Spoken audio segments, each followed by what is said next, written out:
Hey guys, this is Mahita. Welcome to Mahita Smart Education. Today in this video, I'm going to teach you a smart trick to read any reading comprehension question in just 5 minutes with easy 4 steps. And this video is very important for IBPSC, SSC, RRB and UPSC. So, watch this video carefully and note down the 4 steps I have given you so that you can recall them whenever you want. Okay, without wasting our time, let me move on to our video.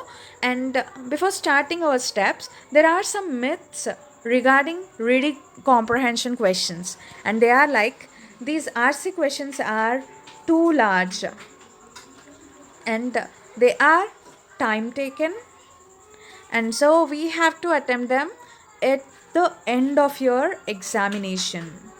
And these questions are only the myths, and these are not going to work in your real situation, right? Reading comprehension nearly takes 7 marks in IBPSC, so it is very important to get these 7 marks, right? So stop thinking in this manner and start remember these words while I am saying. Remember that, of course, reading comprehensions are large. Yes, they are large, but remember they are easily understandable. So they are easy to understand. So remember this. They are even a school student can also solve these type of questions. And this will be you have to keep in your mind. Okay? Let's start our steps, and our first step is to start reading the questions first. And many students will think that they'll start reading the passage first time and they will not understand it. So they'll start again second time. They will understand somewhat. So they again read it, and finally they'll start reading the questions and answering the questions. And this is the very bad strategy. Stop reading the passage first. Start reading the questions first. Okay? You have to read the questions and make them into 2 categories: direct questions, indirect questions. Direct questions are which directly came from the passage, and indirect questions are which are indirect, like what is the synonym of for this word, what is this word meaning, what is this antonym for this word, etc. Questions are indirect questions, and directly questions are which are came directly from the passage. Okay, so if you categorize the questions into these parts, then you can easily remember the keywords which are present in the questions. Okay, then our next step is to start reading the passage. And while reading the passage, you have to underline the keywords. Yes, it is very important to remember and underline the keywords. While reading the passage, you have to keep in mind the keywords, and whenever you find a keyword which is present in the question, then stop reading the passage and move on to our question and solve the question first. And this is the best strategy available for RC type of questions. Okay, and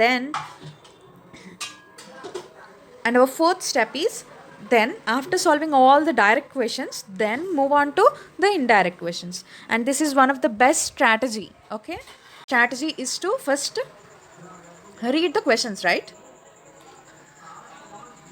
What does the author mean by they have got the millennial paradox to contend with?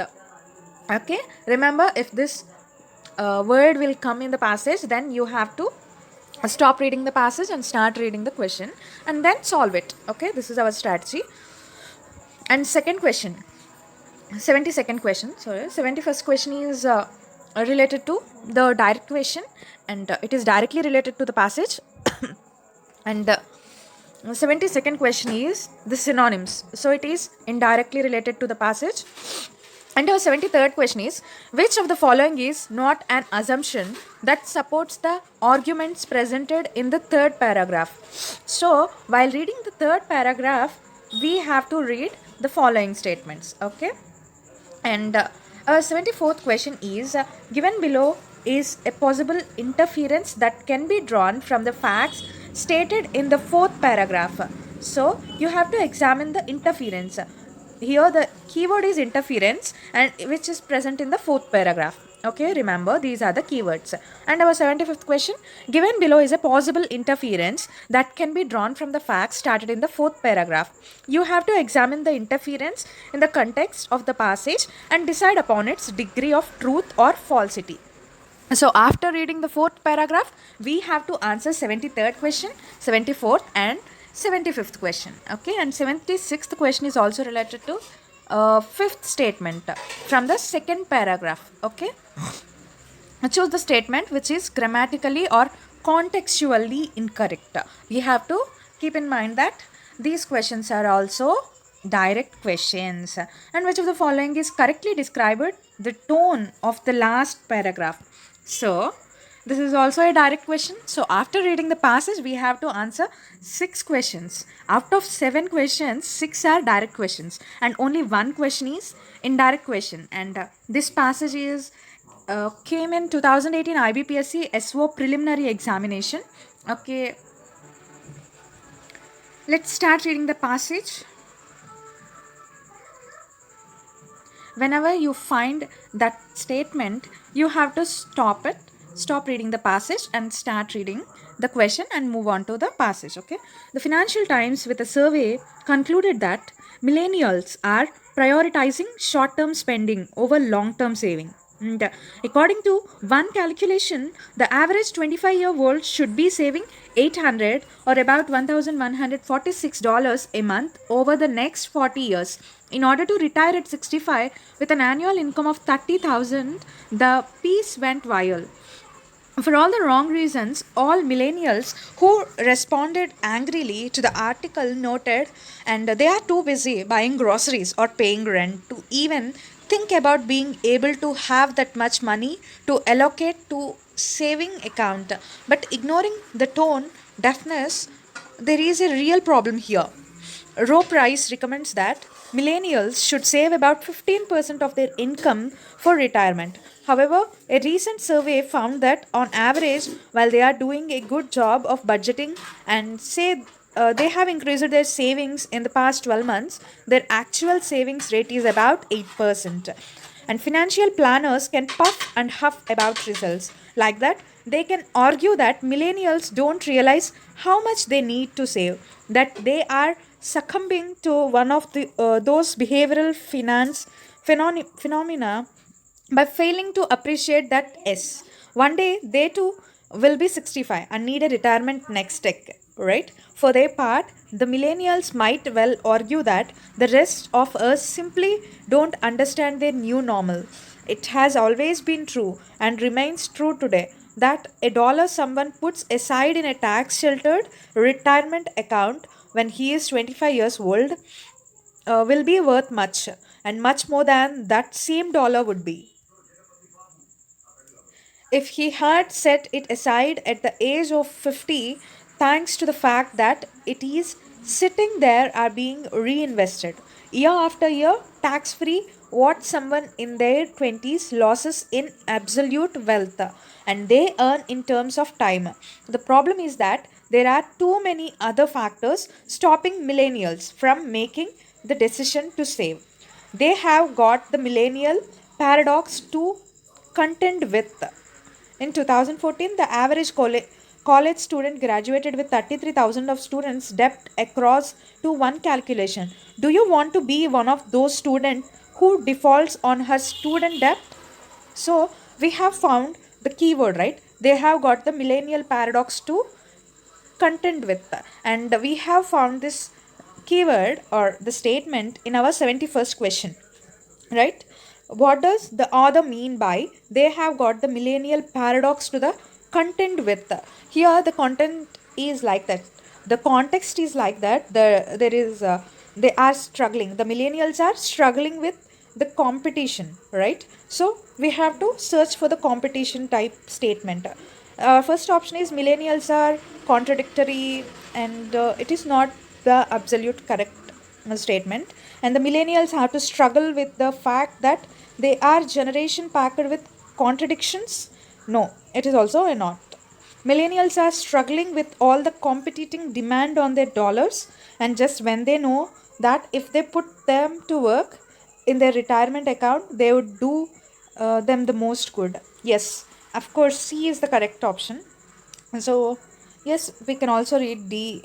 Let's see D and E also. Millennials are dealing with the fact that they are in their 20s and are actually making money. Oh, but the problem is that something or someone is after every single dollar. No, it is absolutely not. And millennials got to the content with the fact that they are being both fully aware of saving for the future, and also they are being completely no. The option C is the correct answer for this question. Okay, let's all 77 question is at the last because it is an indirect question. Okay, 73rd question. It is in the third paragraph. We have already read that third paragraph, right? So let's see whether we can solve this question or not. Retirement is expensive. Is that correct? No, of course not. It is free of cost. Retirement is okay. Investing a small amount early resulted in more retirement earnings. Of course, this is correct.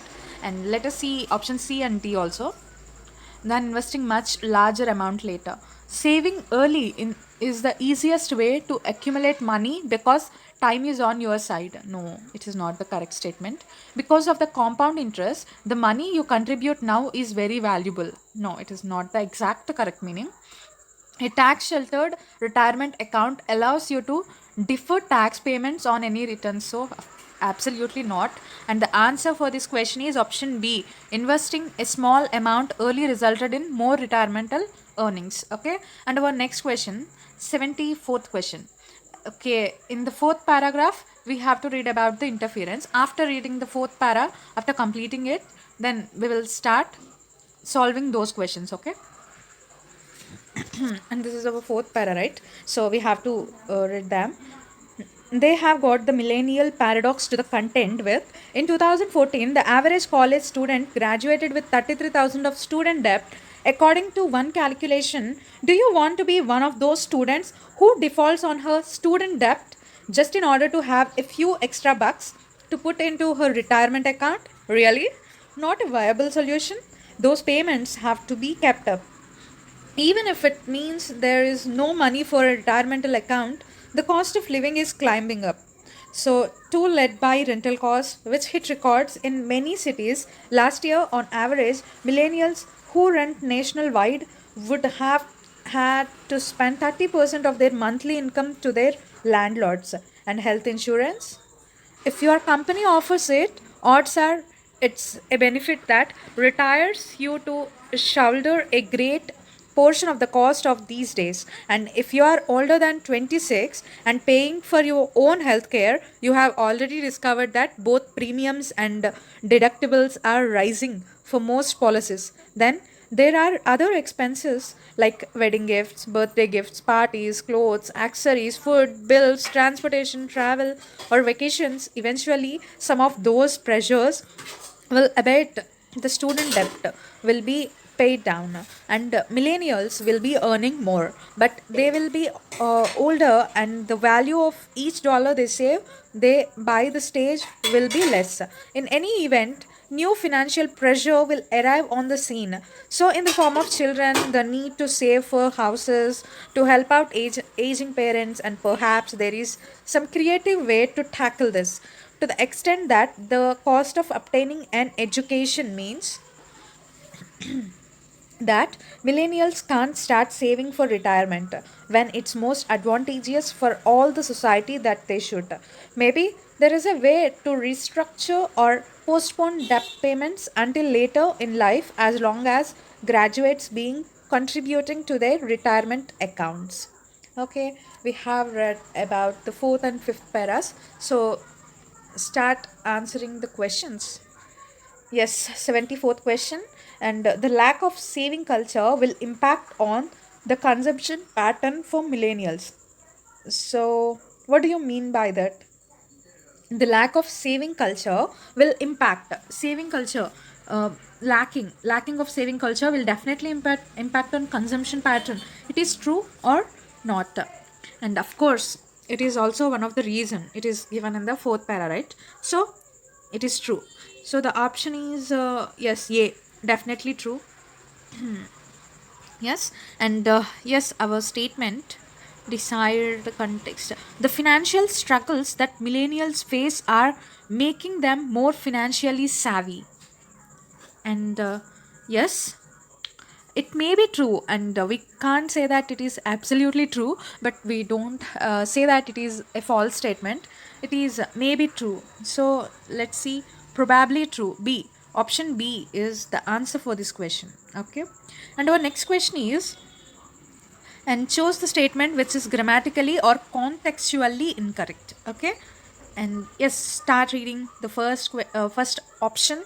According to one calculation, the average 25-year world should be saving 800 a month over to the next 40 years in order to retire at 65 with an annual income of 30,000. But ignoring the tone deafness, there is a real problem here. However, a recent survey found that on average, while they are doing a good job of budgeting and say they have increased their savings by 12 months, savings rate about 8%, the financial planners can puff and huff about results like that. So, if you observe here, options from A to D, they are directly given from the passage. And let's see the equation. They can argue that millennials don't realize how much they need to save, that they are succumbing to one. And option E also directly given from the passage. But we have to find the incorrect statement, right? If you observe here, option D, the financial planners can puff and huff about results like that. It is the wrong statement here. You can easily say that. Option D is the wrong statement. And our 77th question, which of the following correctly describes the tone of the last para? Last para, right? So, which word means it is not constructive? Sorry, option A, sanguine. It may be. Sanguine is maybe, but constructive is not. Sarcastic, of course not.